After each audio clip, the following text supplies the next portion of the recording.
Hello friends, welcome to my channel learning with Urvashi. आज हम करेंगे एचटेट का प्रीवियस ईयर क्वेश्चन पेपर में हिंदी लैंग्वेज 2017 का प्रीवियस ईयर क्वेश्चन पेपर है, जिसमें क्वेश्चन नंबर फर्स्ट है, कौन सा शब्द उर्दू उपसर्ग से निर्मित है। उर्दू उपसर्ग किसमें है? खुशबू में, सव्य सिद्ध में, अधकच्चा में या नियत्ता में। तो खुशबू में हम देख सकते हैं कि उपसर्ग है खुश, जो कि उर्दू का ही है, तो इसका एक ऑप्शन नंबर फर्स्ट। सव्य सिद्ध में है स्वयं, वर्ड अधकच्चा में अध उपसर्ग, और निहत्ता में है नी शब्द उपसर्ग।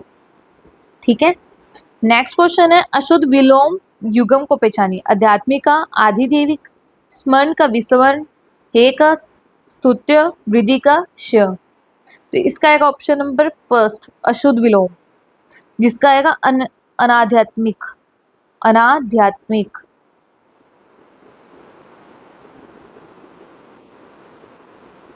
नेक्स्ट क्वेश्चन है, किस विकल्प में वर्तनी की दृष्टि से अशुद्ध शब्द है? वर्तनी की दृष्टि से अशुद्ध शब्द बताने हमें, दवाइयाँ, पुलस्त्य, अभिजात्य या आपराधिक। तो वर्तनी की दृष्टि से हम देखें तो इसमें ऑप्शन नंबर थर्ड, इसे लिखते हैं अभिजात्य, ना कि अभिजात्य, अभिजात्य। नेक्स्ट क्वेश्चन है, किस विकल्प में संधि नियम का उल्लंघन होने के कारण अशुद्ध शब्द बना है? अभिषेक, निषेध, अनुषंगी या सुषुप्ति। तो इसका एक ऑप्शन नंबर थर्ड अनुषंगी। किस विकल्प में उनतावाचक तद्धिति प्रत्यय है? बहुटी, बहिनाप्पा, दुदेल या चूड़ीहारा। तो इसका एक ऑप्शन नंबर फर्स्ट।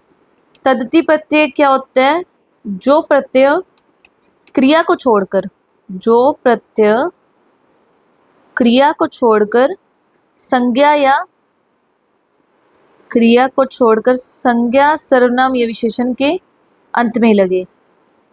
संज्ञा, सर्वनाम या विशेषण के अंत में लगे।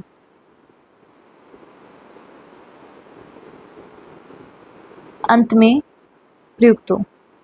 ठीक है, उसे बोलते हैं तद्धिति प्रत्यय। उनतावाचक तद्धिति प्रत्यय का एक भेद है, पार्ट है उसका। ठीक है, नेक्स्ट क्वेश्चन है, कोमल गात मृदुल बसंत हरे हरे ये पात। उक्त पंक्ति में प्रयुक्त पदों में से कौन सा पद विशेषण नहीं है? कोमल शब्द भी विशेषण है, मृदुल भी, कमजोरी वर्ड भी विशेषण है, हरे हरे भी विशेषण है। तो इसका एक ऑप्शन नंबर सेकंड गात। अगर आप चाहते हो कि मैं यूं ही प्रीवियस ईयर के क्वेश्चन पेपर बनाऊं और मॉक टेस्ट के क्वेश्चन पेपर आपको प्रोवाइड कराऊं या पीडीएफ प्रोवाइड कराऊं, तो please like, subscribe and share my channel.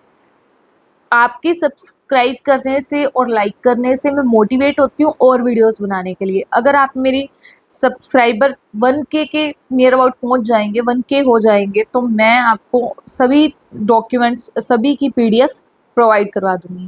Thank you. निम्न में से किस विकल्प में कर्मधारय का उदाहरण है? सूर्यकृत, नील गगन, आजीवन, रामोपासक। तो इसका एक ऑप्शन नंबर सेकंड नील गगन। कौन सा विकल्प लिंग संबंधी अशुद्धि से युक्त है? पापिनी स्त्री, बुद्धिमती भार्या, गुणवान कन्या या प्रभावशालिनी भाषा। तो इसका एक ऑप्शन नंबर थर्ड गुणवान कन्या, क्योंकि कन्या के लिए जो विशेषण यूज होता है वो होता है गुणवती। गुणवती विशेषण यूज होता है। निम्न में से कौन सा शब्द योग रूढ़ है? अहिंसा, पार्श्विक, मुख्यमंत्री या चक्षुश्रवा। योग रूढ़ होते हैं जो दो शब्दों से के मेल से तो बनता है, जो अन्य शब्दों के योग से बनता है, अन्य शब्दों के योग से बनता है, और हर एक शब्द का मीनिंग होता है, शब्दों के योग से बनता है।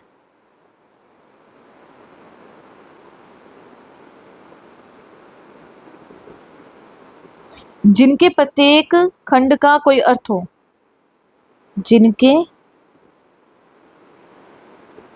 प्रत्येक खंड का अर्थ हो।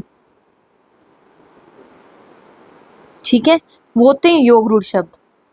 फॉर एन एग्जाम्पल, अगर मैं आपको इसका योग रूढ़ का एग्जाम्पल दूं, डाकघर।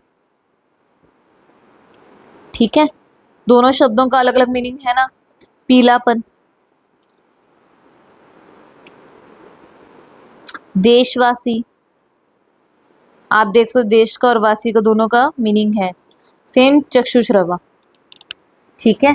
चक्षुश्रवा वो होता है जो जिसकी श्रवण शक्ति होती नहीं, मतलब कानों से तो नहीं सुन सकता बट वो अपने नेत्रों से कुछ हद तक बात को समझ सकता है, श्रवण कर सकता है।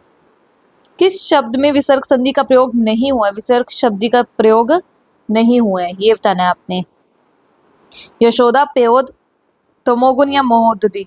तो यशोदा में भी यश प्लस द विसर्ग, प्योद में भी प्य प्लस द, और तमोगुण में भी तम प्लस गुण। इन तीनों में विसर्ग संधि का प्रयोग हुआ है, पर महोदधि में विसर्ग संधि का प्रयोग नहीं हुआ है। महोदधि वर्ड बनता है महा प्लस इसकी संधि महा प्लस उदधि,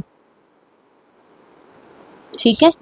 नेक्स्ट क्वेश्चन है किस विकल्प में नाम धातु क्रिया है? पर इनमें इन तीनों में तो है पर इसमें नहीं है, तो यहाँ पे अगर नहीं है, ठीक है। खिलवाना, उठना, गरमाना, ठीक है। जैसे बात का होता है बतियाना, ठीक है। अपना का होता है अपनापन, ये होती है नाम धातु क्रिया, ठीक है। उठ उठना और गरमाना, ये सब क्या है? नाम धातु क्रिया का पार्ट है, का एग्जाम्पल है। परुष का समानार्थक पर्याय शब्द है, मतलब समानार्थक शब्द क्या है? कठोर, पुरुष, परख या प्रणाली। तो इसका एक ऑप्शन नंबर फर्स्ट। अब परुष वर्ड देके पुरुष मत कर देना, उसे समानार्थक शब्द पूछे हैं। परुष का मतलब होता है कठोर, सख्त, कड़ा, ये सब होते हैं। नेक्स्ट क्वेश्चन है आप भला तो जग भला वाक्य के सर्वनाम का उदाहरण बनेगा? संबंधवाचक सर्वनाम, निजवाचक सर्वनाम, निश्चयवाचक सर्वनाम या पुरुषवाचक सर्वनाम। तो इसका एक ऑप्शन नंबर सेकंड, निजवाचक सर्वनाम। कौन सा शब्द स्त्रीलिंग बोधक नहीं है? मृत्यु, ऋतु, रेणु या तालु। तो इसका एक ऑप्शन नंबर फोर्थ है तालु। निम्न कथनों में से कौन सा कथन असत्य है? ड़ उत्क्षिप्त व्यंजन है, स संघर्षी व्यंजन है, द स्पर्शी व्यंजन है, र पार्श्विक वर्ण है। तो इसका एक option number first. Thank you for watching my video. Please like, subscribe and share my channel. Thank you.